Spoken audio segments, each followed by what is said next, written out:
In today's news of our governor ain't shit. So Greg Abbott is quoted by saying Kamala Harris is a danger to Texas and our entire country. Was she a danger to Texas while we were freezing without power in 2021? Was she a danger to Texas when Hispanic families were being ripped apart at the Texas border and over 1,500 children were separated from their families and lost in the system? Was she a danger then? Was she a danger when you decided that you were going to start busing people using our tax dollars to Kamala Harris's home to other major cities? Was she a danger to Texas when your lieutenant governor decided to say that Black people were the reason for the COVID spread here in Texas? Was she a danger to Texas when your attorney general, who has been up on federal charges and fled his house with his wife in the middle of the night, running from the police, where was she a danger when y'all decided that y'all were going to mess with the votes in Harris County and purge the voter roster? Was she a danger when Houston experienced a hurricane and was without power for days while you were traveling internationally? Was she a danger when Ted Cruz decided that he was going to go to Mexico and blame his wife and daughters for us being abandoned during a snowstorm? Was she a danger when you decided that you were going to endorse a convicted felon with 3 baby mamas, 5 kids, and cheating on his wife, one of his wives, with a porn star? Was she a danger to Texas when you decided to free a person who took the life of a Black Lives Matter protester who was unarmed? Was she a danger then? Greg, do you know we can see you? We can see you, Greg. In today's news of our governor ain't shit.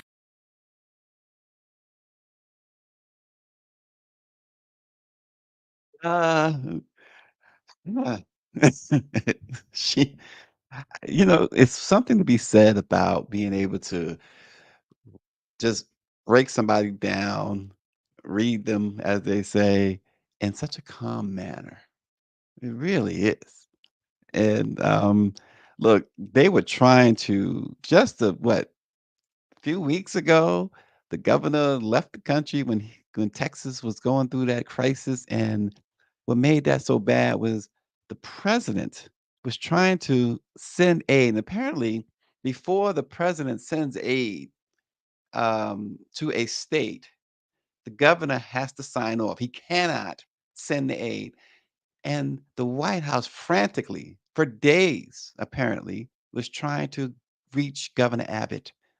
His he's out somewhere in another country chilling, and his citizens that he's supposed to govern are all dying and going through unimaginable hardships. And the president is trying to send aid. Biden is trying to send aid, and they can't find him to sign off on the aid. This guy, but it goes along with, again, without just presenting news that when they talk about danger, check this out. So, this and speaking of Texas, in Aberdeen, Texas, right? Um, council, city councilman or counselor, Riley T. Carter, big time MAGA supporter, big time Republican, big time Trump guy. This is this keeps going, and so it doesn't get reported the way maybe it should, but the Daily World, for instance, had this story first about Riley T. Carter, 39 years old, charged with first degree. I hate to use this word, but this is what he's charged with. And I know it's a hot button word on social media, on these platforms. They don't like you using these type of 4-letter words, but first degree rape of a child. Um, And this is a city councilman, um, who pro 1000%. He's not only pro Trump. I mean, that's his Trump card, his major thing. But the JD Vance with the childless cat women stuff. Um, but this is what he did, and apparently he has a long rap sheet when it comes to child sex abuse. But he's not the only one. Again, we keep seeing this stuff. The only thing you guys hear in the news, unfortunately, election this, election that, Trump crazy, Trump deranged. Uh, but you never really 2025. What the mainstream media, they're so involved, and because let's face it, Trump is bringing them money, or was anyway, and they're hoping that he brings them money again. Mainstream media, they are neglecting to tell you these stories. They are so you got to go to like the Daily World, the Let It Be Known, the New Pittsburgh Courier, Michigan Chronicle, Chicago Defender, Washington Informer, Afro. To find these stuff, and then that Kansas, the newspaper in Kansas City, the black owned paper there. I mean, they need to be winning.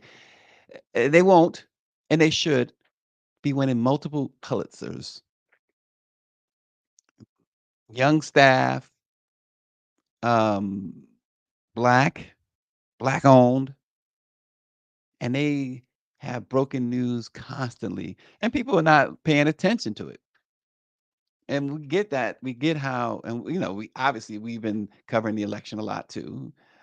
We get how important people feel like this election is, but there's so much stuff that you are missing, particularly when it pertains to folks are going to vote for or against, and that stuff right there with the councilman in Aberdeen. There's so much more of that stuff. You haven't even heard the stuff about Trump and Epstein. I mean, you've heard bits and pieces, but there's been some real stuff going on there. Real evidence of Donald Trump and Epstein Island and doing crazy stuff with 12 and 13-year-olds. And all this stuff, it gets lost in the sauce. And so we get to hear news like the second gentleman, Doug Imhoff, how you say his name, no disrespect intended, had an affair on his first wife, and that becomes big news for some reason. But I mean, shame on him. Anybody cheats on their spouse, shame on them. But I like how he immediately just came out and got front and center with it. Yes, I did it. Yes, he owned it. I was wrong, he said. This stuff happened, decades ago. And he got in front of it. He owned it. It's like RFK owning the fact that he buried a bear in Central Park. RFK continues. He continues to amaze. He continues to amaze. RFK Jr. All these the the reports and the not just the reports, but what we've seen with the meetings that he's had with MAGA and Trump. And this guy continued. I buried, just so y'all know, I buried a bear in Central Park. Who who who says that? Who does that? Number one, and why? Where did you get the bear from? It's not like bears are running around New York City. So, what suburb did you go to, kill a bear, and then bring him to Central Park. And why did you bring him to Central Park? Mike V says no one asked RFK Jr. for a mental acuity test, though. I had a conversation with RFK Jr. just the other day. Phone conversation. He called, um, and it was really surreal in a sense because we were talking about this book that Dr. Chavis and I and Chuck D put together. Chuck D did the forward about the transatlantic slave trade, and he wanted to give a review on or a an endorsement for the book, and we talked about it. And then he talked about his campaign, and he talked a bit about I got sick, so I didn't sit down with Greer on this, but he I didn't get sick from talking to him. I was sick already, but I was under the weather. Um, and he talked about the fact that, and I agreed with him on this, the fact that they did not provide him Secret Service protection. I think that's wrong, and they should have given him Secret Service protection. Well, I know it takes a certain part in a presidential campaign, but this guy and not only is he an independent candidate or whatever candidate, I mean, and yeah, I mean, he has no chance of winning. He can affect the race one way or the other. Um, but he's the fact that he's running and he's still running, it's and raising money and things like that, um, and his history, his family history, regardless of how crazy you think he is, there's no reason that this guy does not have Secret Service protection. Mike V says this the Cornell Crazy West. I added the crazy get Secret Service protection. Uh, well, Cornell West is for somebody running for president. This guy is as low profile as you can be. He's as low profile as you can be.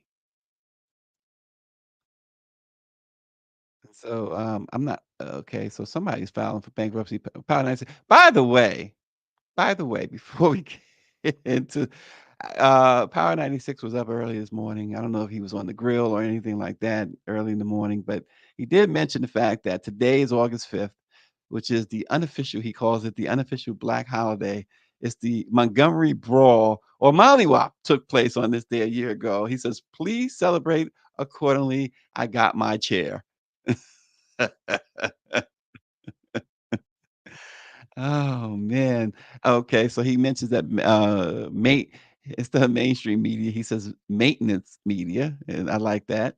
Will not expose or report how white males committing sexual assault, rape, and abuse. New Orleans has a Catholic priest scandal. It dates back to the 60s. The diocese in Orleans, the parish is filing for bankruptcy because they owe so much money to victims. Yeah, it's too many stories like that. But we got to wrap up that whole, speaking of Trump, that whole NABJ controversy. Greer was there. Totally Randy posted a picture of her and Greer saying the GOAT, calling Greer. I'm like, why are you calling Greer the GOAT right now? Why? Why, Randy? She texts me back because she is the GOAT. Okay. All right. Greer is the GOAT. There should be a female word for that, right? Instead of goat, but I guess greatest of all time, but you gotta find a female way. And I also wanna mention something because I don't know the story here, and that's a fake picture, by the way, and that's another thing that Elon Musk and Trump mentioned Elon Musk, um, backing him, so he says, "So I'm gonna support electric cars for now because, I have to because Elon Musk, says I should, and he's backing me." That's his exact words. Those exact words. So, I should eat liver day and night because somebody's backing me. Yeah, right. Um, it is unbelievable the stuff we see in today's politics. But we got to wrap up that NABJ fiasco. Vice President Kamala Harris is expected to choose her vice president today, and there was a peculiar announcement from Minnesota Governor Tim Walz yesterday that suggests that he is not going to be the candidate. Which would really knock it down to just let's face it, it's looks more and more likely that Josh Shapiro is going to get the gig. We'll talk about that momentarily. And after blasting President Biden for that historic prisoner swap, Donald Trump, of course, praised his idol Vladimir Putin and says Russia made a great deal. And of course, mainstream media is at it again. The New York Times, the Washington Post, CNN, and others running false narratives in their headlines with headlines that read stuff like Trump has agreed to debate Harris on Fox. Only that's not true. There's no agreement. The original agreement has them debating on ABC. And I like how the Harris campaign has responded to that. We'll talk about that this morning. Also, something extremely serious, again, not to get lost in all of this political talk, but Black people with Parkinson's disease are generally underdiagnosed and they face massive mistreatment. This all according to new reporting and new research. We'll get into that momentarily. And it's almost time to go back to school. And for some, it is time to go back to school. And for scammers, it's also time to go back to school as they're targeting students as this season of returning to school begins. Uh, a- and first, we start, of course, with NABJ. Um, NABJ, I tell you, now those who attended this almost to a person said, in spite of the Trump fiasco, it was a great convention. Uh, but however, the leadership is absolutely should be replaced. And they continue to show why they should be replaced. For instance, ABC News' senior congressional correspondent Rachel Scott has been facing death threats since her being on that panel with the former president. And NABJ's executive director told members at a meeting on Saturday that Rachel Scott had received the death threats following her work asking incisive questions of Trump at the group's convention. There's been no denouncement of NABJ of the former president and his behavior, the former president's followers who are making these death threats. They expose Rachel Scott and the other young Black woman on the panel. I'm not counting Harris Faulkner, who, by the way, once again, underscoring why there is no rhyme or reason except for NABJ leadership bending over for Trump, that she should have been on this. She's not an NABJ member, and that shouldn't surprise anybody that Harris Faulkner is not an NABJ member. I mean, she is Candace Owens 2.0. There's no way Candace Owens would be involved in a Black organization, and neither is Harris Faulkner.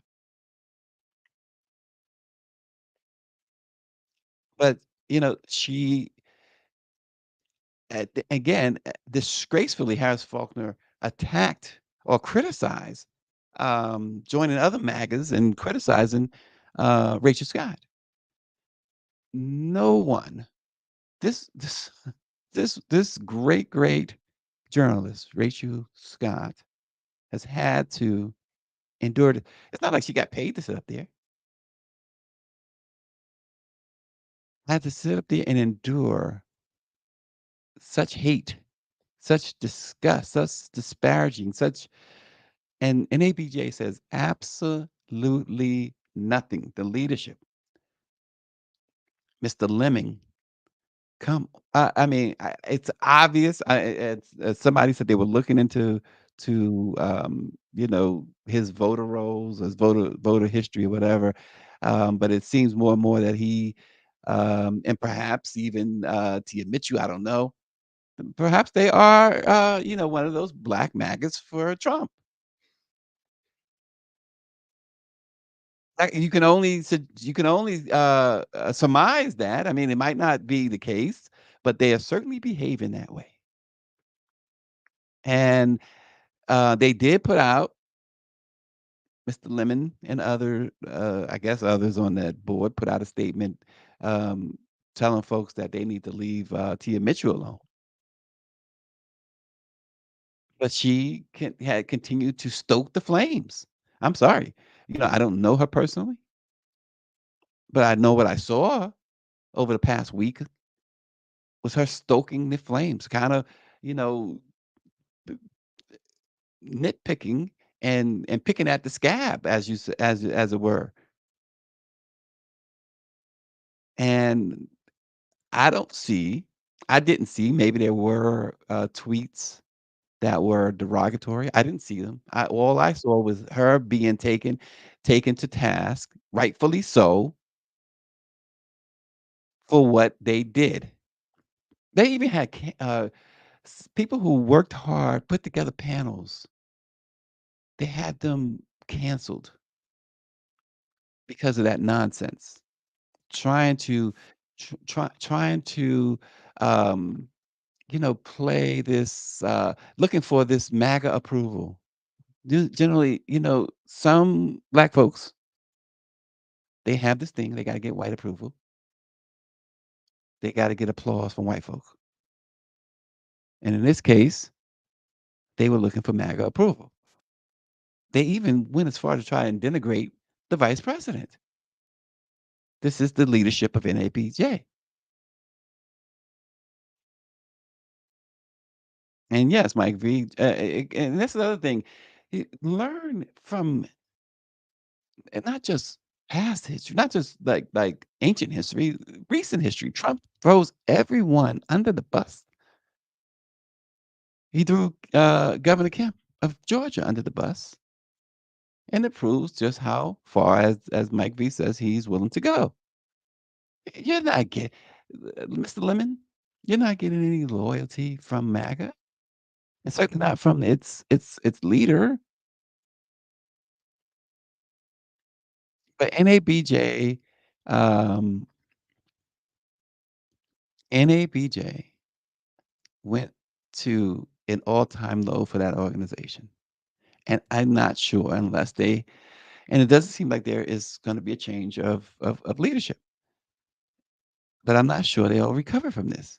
The only way to start recovering, because the leadership will not, apparently, and has not issued any apologies to its membership, who, for the most part, inflamed, angry, disgusted, and embarrassed.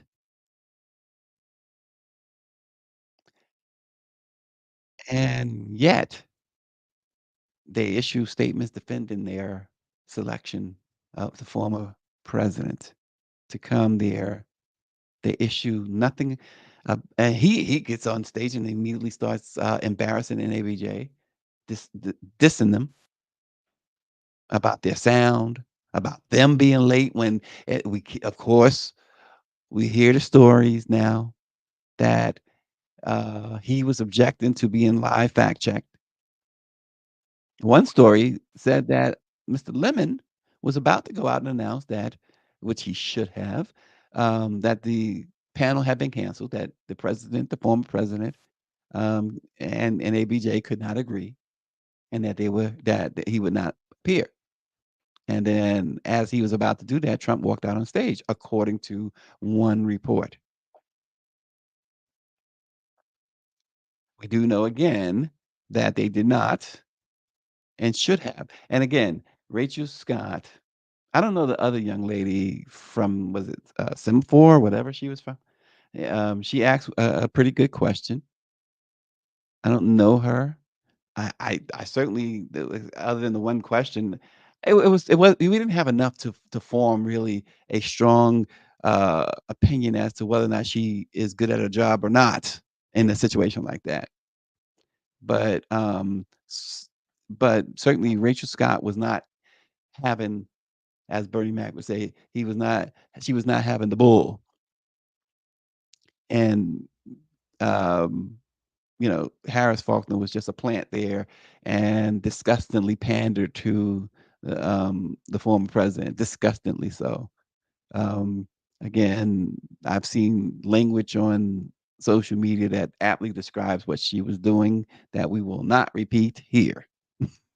So, uh, but nonetheless, NABJ again, what a fiasco! And I know totally Randy was in conversations, I'm told anyway, with Mr. Lemon about appearing with us. But I tell you what, we're coming up on a time where we got to put this behind us. And NABJ apparently if you can't shame, if you have no shame, then hey, we just leave you alone. You have no shame.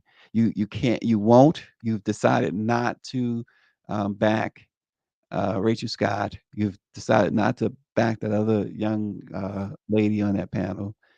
You decided to ride with Faulkner. Just a disgraceful so-called journalist. I mean, call her what she is, a Fox News personality. She is somebody who is in blackface that they put up there on Fox to try and say, "See, look, we got black folk too." Can I repeat what Power 96 said on this show? Um, uh, Faulkner was in her bedwench mode for Trump, is what he says. Vice President Kamala Harris will set out this week on a swing state campaign blitz, giving her a far heavier travel schedule than her opponent. It's going to be a critical week for the Harris campaign, who is rushing to to continue to introduce herself to voters as the nominee.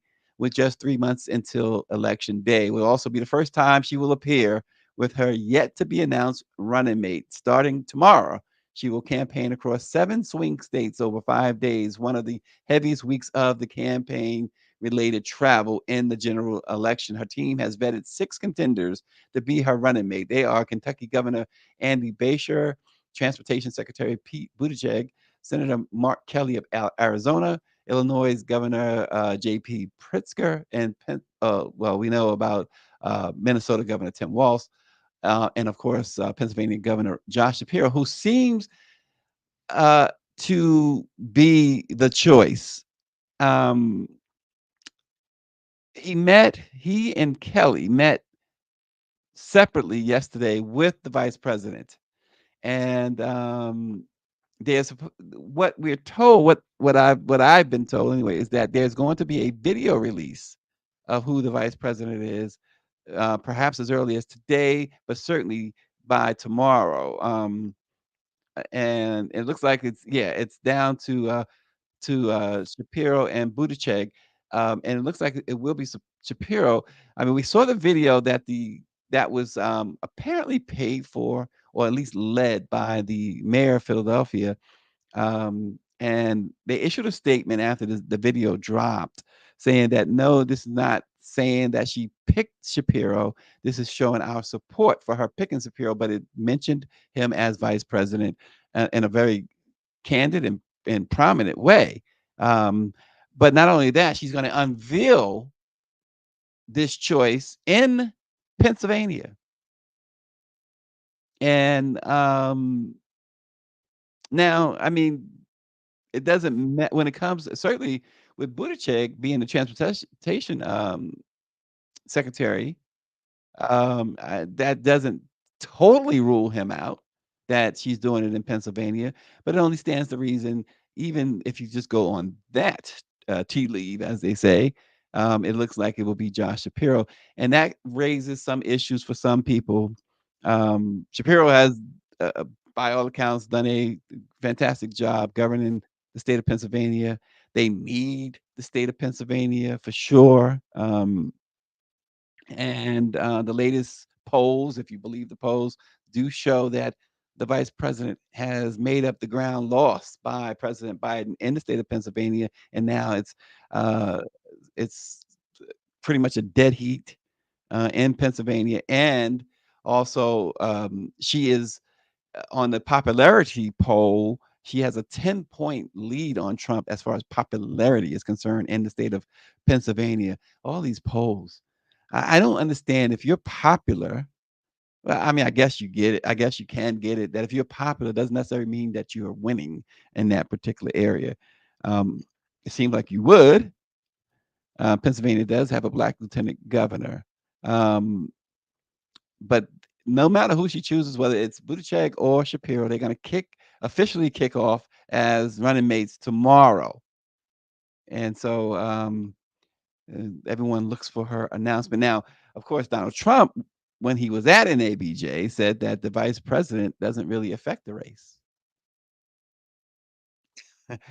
But, having a vice president like JD Vance probably does affect it in some eyes and if you believe what people are saying. Obviously, you got to believe their actions when it comes, um, when November comes. You'll see the actions, but many are turned off mightily by JD Vance. He's one of those vice presidents. I mean, look, saying that the vice president really means nothing. And in a sense, when you think about the history of the vice presidents, you see, um, exactly, Greer. The as recently as 4 years ago, it made a difference for Joe Biden because picking Kamala Harris certainly put him over the top. I mean, 90, what was it, 93%, somewhere around there of the black vote he got. And it certainly mattered then. But when you think about vice presidents and Johnson really was really one of the most consequential in that JFK was assassinated. Um, we think about Nixon and Ford because Nixon had to resign. Think about Carter and Mondale. Mondale acquitted himself really well as vice president. If you recall, Walter Mondale, I mean, obviously his unsuccessful bid to run for president in 1984, but that was also in part due to the amazing campaign that Jesse Jackson ran, that they just did not, the Democrats and anybody else for that matter, did not see coming, could not see coming.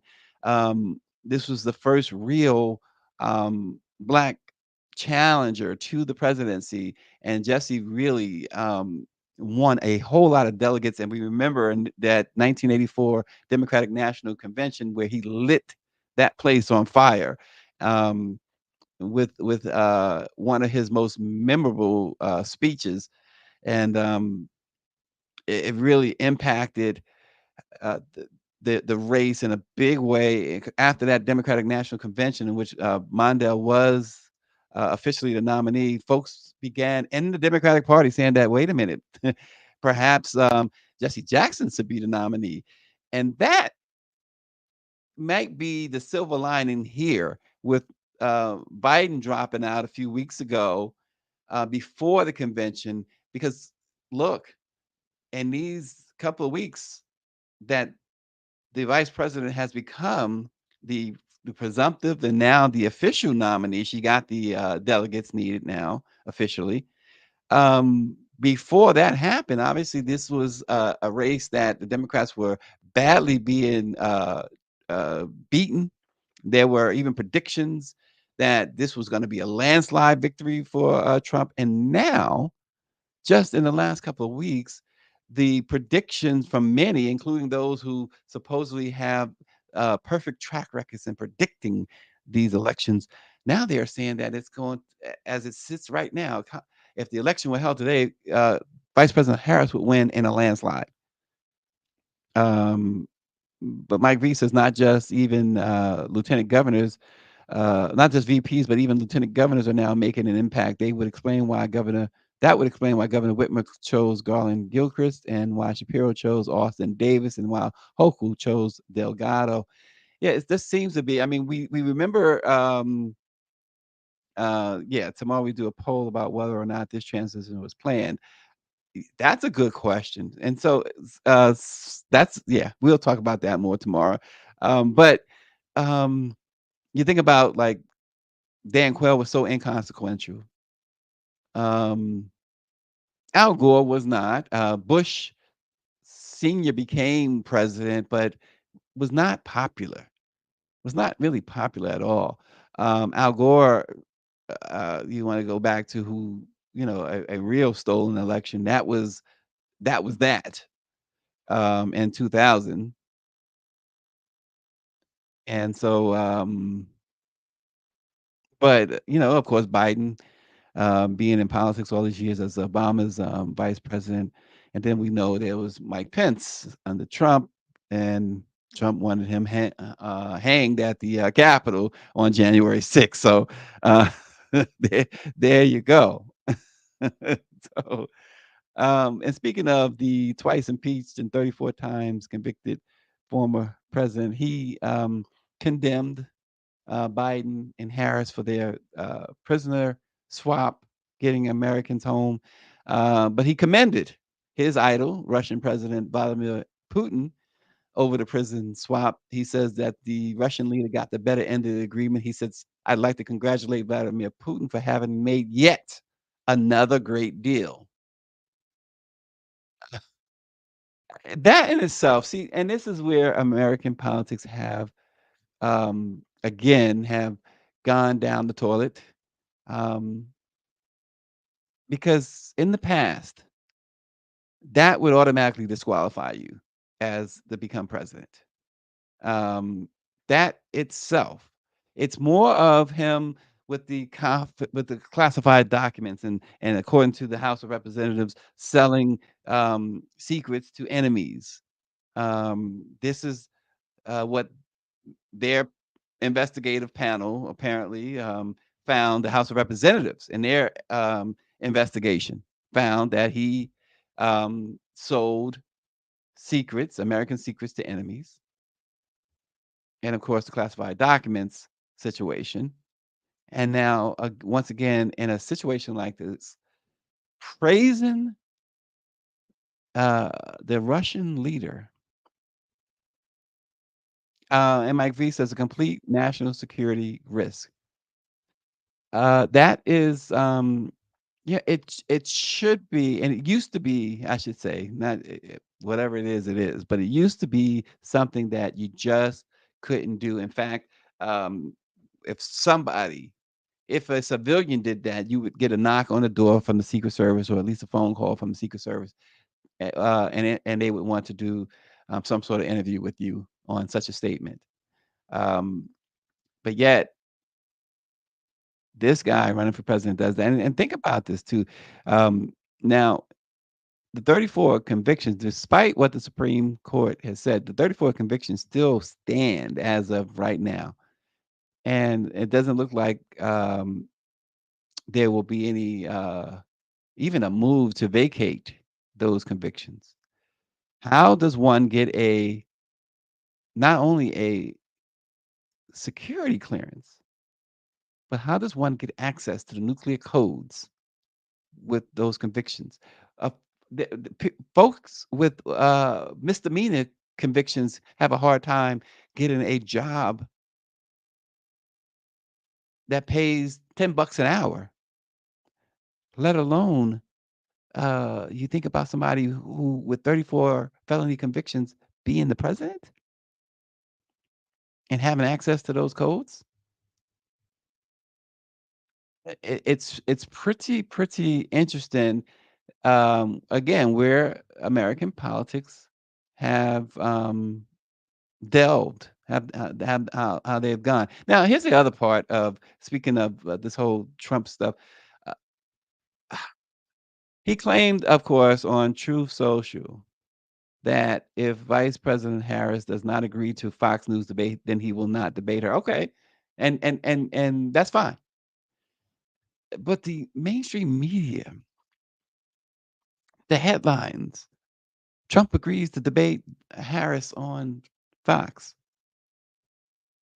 She didn't ask them to debate on Fox. They have a scheduled ABC News debate that she and kudos to whoever is advising her right now on at least on this situation because they've come out and they apparently have a deal with ABC that if he does not show up, she'll have a town hall all to herself, which is probably what they should do anyway.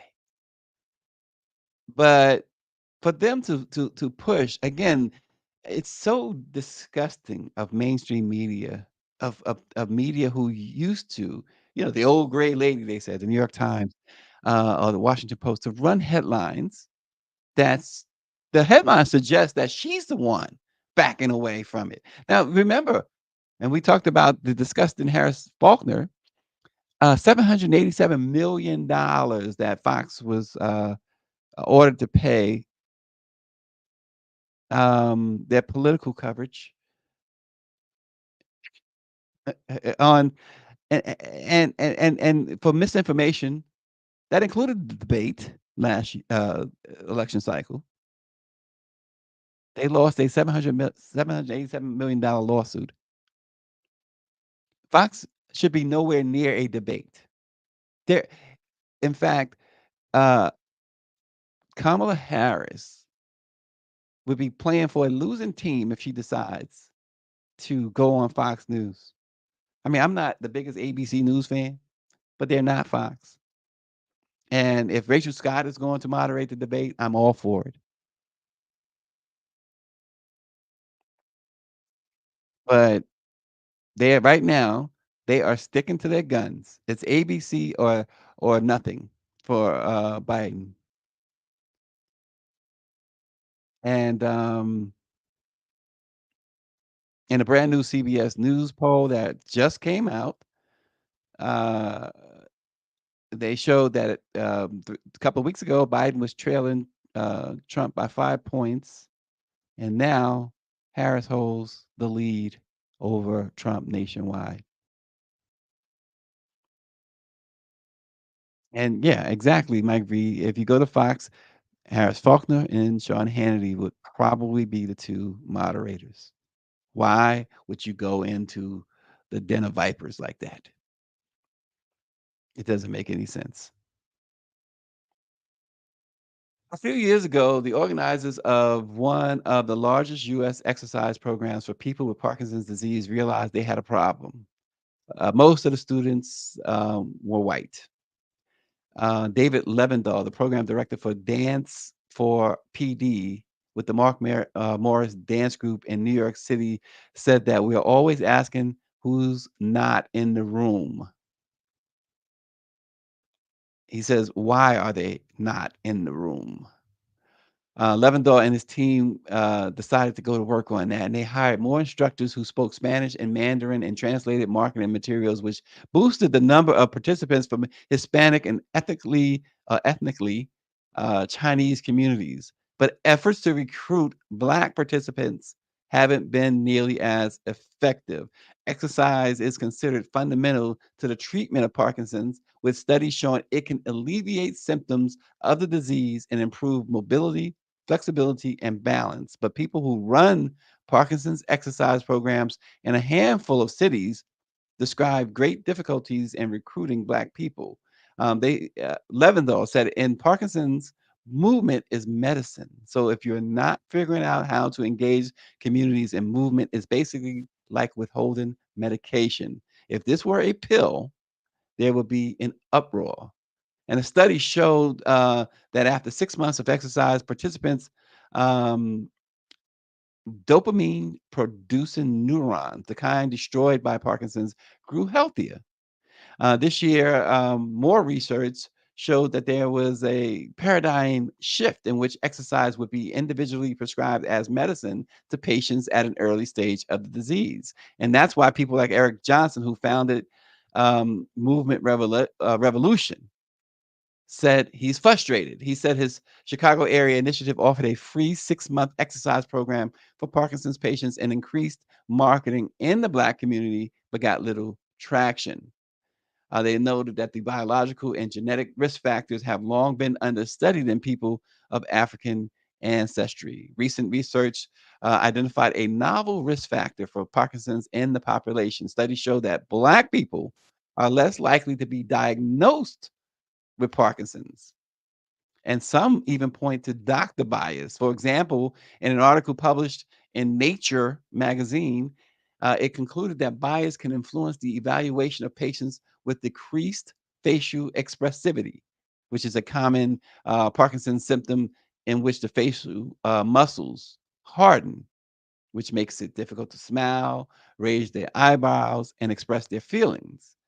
But however, when a white person shows up at the doctor's office with such symptoms, the doctor would likely recognize them as signs of Parkinson's. And so they note that when Black people have the same symptoms, the doctor oftentimes interpret it as, quote, their behaviors are, quote, disconnected or angry. It's the angry Black person syndrome. And so doctors not only misdiagnose, fail to diagnose, but they also mistreat Black uh, patients, particularly those who show symptoms of Parkinson's. So again, we remain disproportionately affected. And as Mike V says, medical apartheid is a good book for reference. And those who care for individuals with Parkinson's, they know how frustrating it is.